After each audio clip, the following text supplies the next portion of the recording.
At the start of the movie, we see Frank, a wealthy club owner, leisurely walking through a rival nightclub. The establishment features live music performed by Tito La Riva. The club is bustling wealthy men, beautiful women, and alcohol, creating a vibrant atmosphere. Suddenly, a brawl erupts, capturing the attention of our protagonist, James. As the chief of security for the club, James swiftly approaches the brawling men, urging them to calm down while his team of bouncers works to subdue the violence. It's all right. We're just having a little fun. It's okay. Sorry.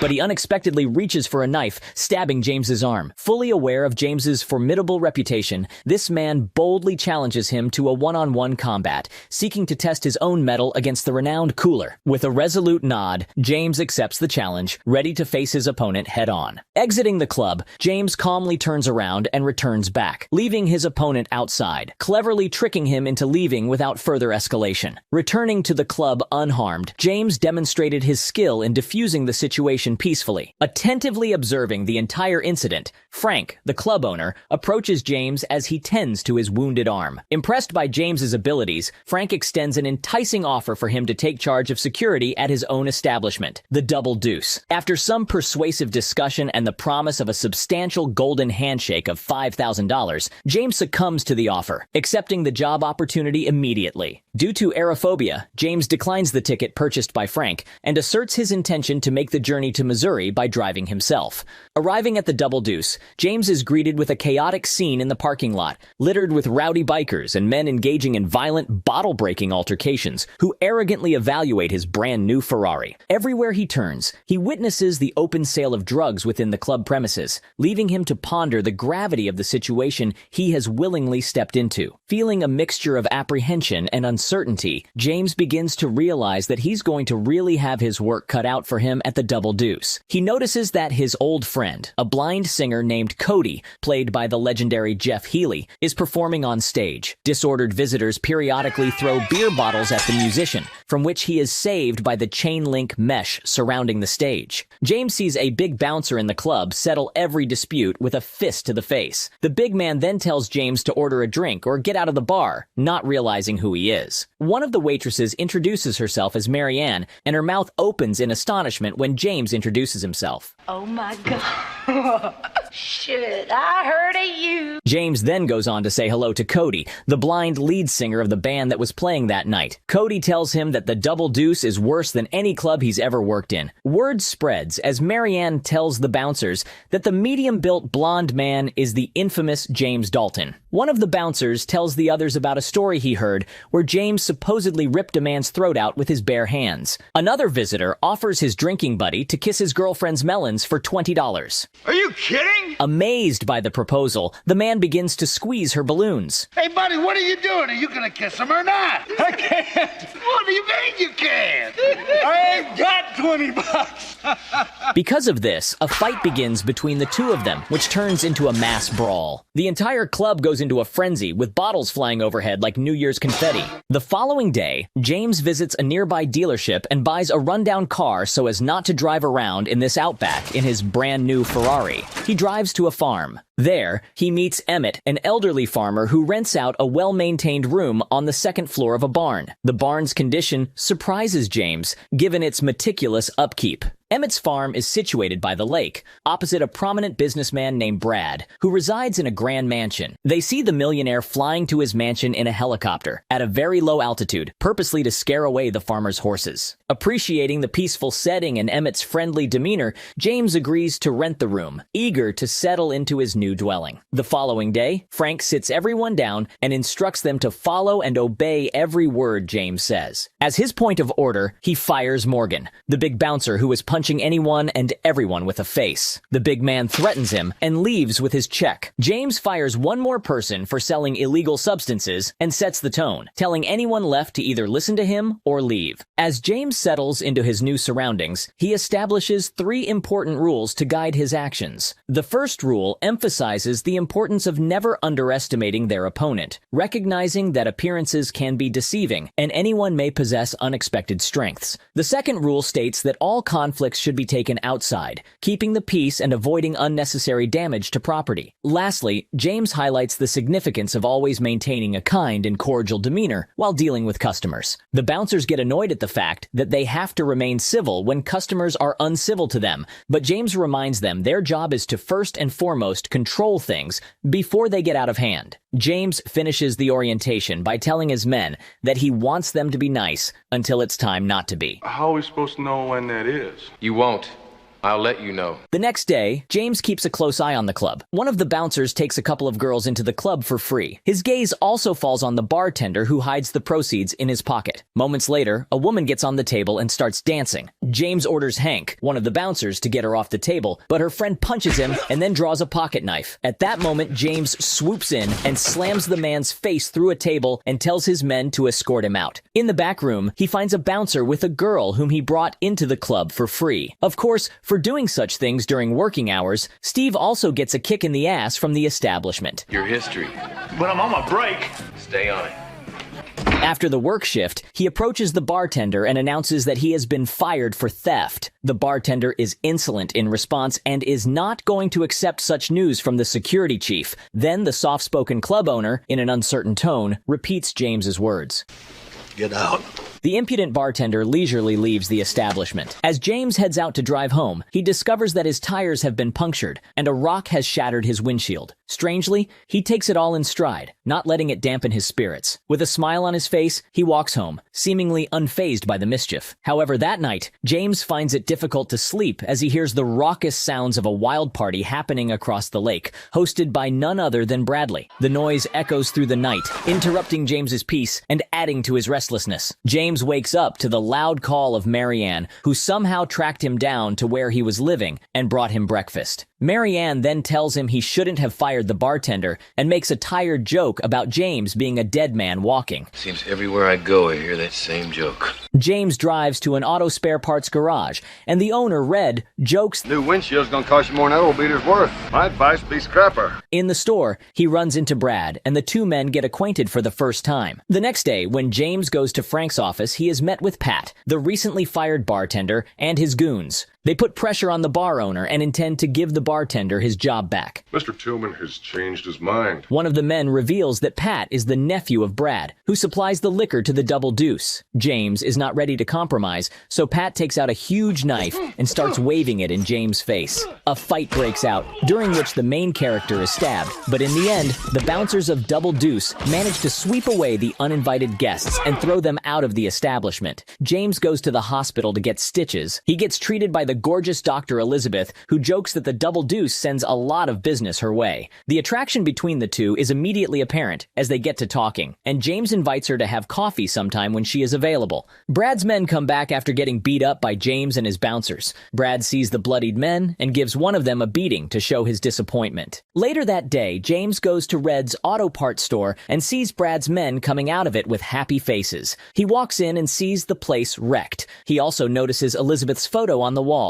James asks the old man how much money Bradley takes, and Red tells James that he and everyone in town pay 10%. James calls his old boss Wade, whom he learned everything he knew about the business from. James asks Wade if he knows of a man named Brad, and he warns him not to mess with him. One night at the club, a woman called Denise approaches James and attempts to entice him to go to bed with her, but one of Brad's men drags her out. In the parking lot, he gives the command to his people to act. 4 thugs stumble into a bar, but upon noticing a knife on one of the man's shoes, James says they are not welcome here. The man tries to stab James with a knife on his shoe, but he successfully breaks his leg, after which he drags him out of the bar, and the whole team of bouncers successfully beats the uninvited guests. All this is observed by Elizabeth, who came to James. After the fight, the two go to a diner and talk over a cup of coffee. Elizabeth drives him back to the club where his car is parked. They immediately notice that James's car is a wreck yet again. James smiles, kisses Elizabeth goodnight, and goes home. The next morning, James is relaxing like a cat on the hood of his car. Brad's people come to him and say that their boss wants to talk to him. He cheerfully jumps off the hood, scaring off the thugs, and goes with them to Brad. In the millionaire's house, he sees Denise, who was attempting to entice him last night, with a battered face. He walks into the kitchen where Brad is having breakfast. Brad gives a speech about how they're both similar and mentions that he heard that James had killed a man in Memphis.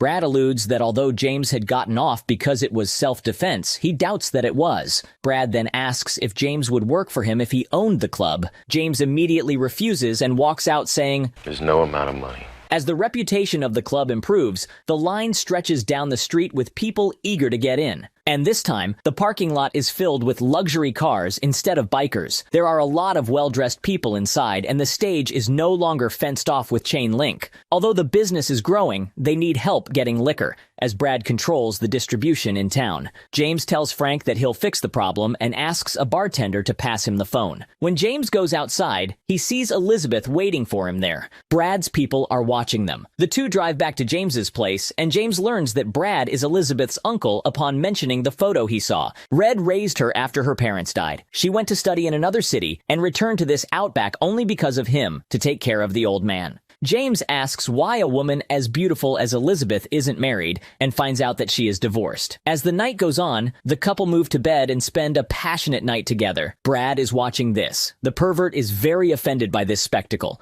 The rumor that James is dating Elizabeth has already spread, and at the club, Cody warns his friend to watch his back. After all, Bradley had a thing for Elizabeth. When she left town, he went nuts. A few hours later, a truck arrives to deliver alcohol to the Double Deuce, but Brad's men disrupt the offloading. Chaos erupts as James finds himself entangled in a fight against 4 of Brad's men and struggles to hold his ground. At this time, his friend Wade parks his bike in front of the club and asks how to find James. Wade's intervention proves crucial as he swiftly joins the brawl, overpowering the goons one by one. Together, James and Wade effortlessly beat Brad's goons and send them off packing. James then introduces Wade to Elizabeth, and the three spend the night drinking and having fun at a bar until the morning. After closing the nightclub, they go to the diner. While Elizabeth went to the bathroom, Wade brings up what happened in Memphis and tells James not to beat himself up over something that happened years ago, and we learn that James had killed the husband of a woman he slept with, not knowing she was married. In the evening, James brought Wade to Double Deuce to show how he was doing at the club. However, their evening takes an unexpected turn when Red's auto store suddenly ignites and explodes in flames. The unsettling event disrupts the atmosphere, casting a dark shadow of apprehension over the night. Soon after, Brad strides into the bar, accompanied by his entourage, exuding an air of audacity. He boldly orders a drink, seemingly daring James to take action,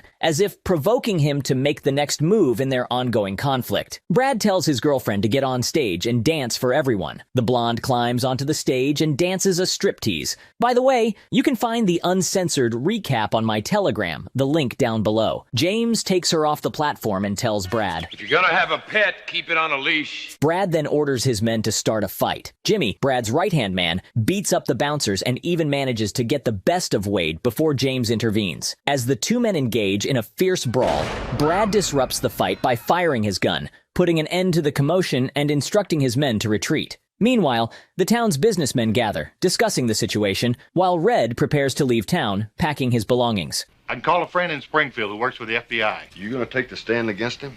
Word spreads about the impending rebellion, prompting Brad to retaliate by targeting one of the businessmen who owns a car dealership, destroying his business in mere minutes. I never thought you'd turn on me, too.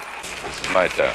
Recognizing the town's deep-rooted issues, Wade suggests to James that they should both leave town together to escape the troubles. However, James declines the offer, feeling a sense of responsibility to confront and address the problems head-on. Wade says goodbye to James, admitting that he treats him like a son, and then leaves town. Later that night, Elizabeth visits James at his house, pleading with him to leave before the situation spirals out of control. You think you're gonna save these people from Brad Wesley? Well, who's gonna save him from you? A sudden explosion rocks the area, originating from Emmet's house. Reacting swiftly, James springs into action, rushing towards the chaotic scene. With determination and bravery, he manages to rescue the elderly man from the remains of the house, risking his own well-being to save his life. As James witnesses Jimmy fleeing from the blazing house, rage consumes him, compelling him to pursue the man. The two engage in a fierce altercation, with James gaining the upper hand momentarily. However, the situation takes a perilous turn when Jimmy reveals a gun. In a split-second decision, James swiftly uses his signature move, violently severing the man's throat and killing him instantly.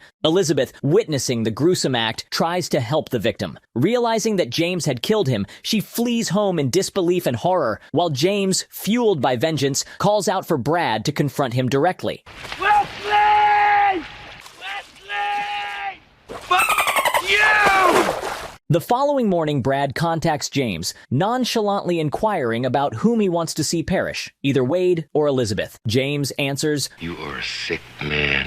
refusing to engage in Brad's twisted game. Mockingly, Brad flips a coin, joking that he will inform James of the outcome. However, at that moment, Wade bursts into the scene, wounded but alive, and says that 3 men stopped him on the road and beat him up properly. James leaves his friend to rest and have a beer, and rushes to the hospital to pick up Elizabeth. However, Elizabeth, after what she saw last night, doesn't want to go with James and sends him to hell. Feeling disheartened, James decides to return to the club, only to discover that Wade, his friend, has been stabbed. Consumed by anger, James drives to Brad's house, using his car as a diversion to gain entry unnoticed. In the mansion, he stealth kills one enemy after another. Reacting swiftly, James stabs one of the men, using the other as a shield when Brad's nephew attempts to shoot him. With a deft throw of a knife, he swiftly neutralizes his foe, ensuring his own safety and eliminating the threat posed by Brad's nephew. He crushes the chubby guy with a stuffed polar bear, and in the end, only Brad remains. James knocks the gun away from him and begins to fight the old man one-on-one, while he tries to compensate for his lack of athletic skills with a spear. After a long fight, James beats Brad and prepares to deliver his fatal signature blow, but ultimately decides not to kill the old man. Elizabeth comes running. James is distracted by the girl. At this time, Brad grabs a gun, but the businessmen arrive in time and shoot the villain with guns. Red collects the guns and takes them away in an unknown direction. The police arrive and, seeing a little mess, ask what happened. All the businessmen unanimously answer that they didn't see anything. You see anything, Pete? No, I didn't see anything. By this time, the chubby guy got out from under the bear. Understanding the whole situation, he also states that he saw nothing. You see anything, Tinker? Oh, the bear fell on me. Everyone is incredibly happy that they have finally rid the city of the bad guy. In a pivotal decision, James chooses to remain in the town, finding solace in the arms of Elizabeth. The Double Deuce has finally turned into a thriving club with excellent music performed by Jeff Healey. Smoke is in your eyes. You brought a smile. You can watch the uncensored recap of this movie on my Telegram, the link down below. Write in the comments if you are waiting for the remake of this movie starring Conor McGregor and Jake Gyllenhaal. I'm very interested to know your opinion. Thank you for watching. See you soon.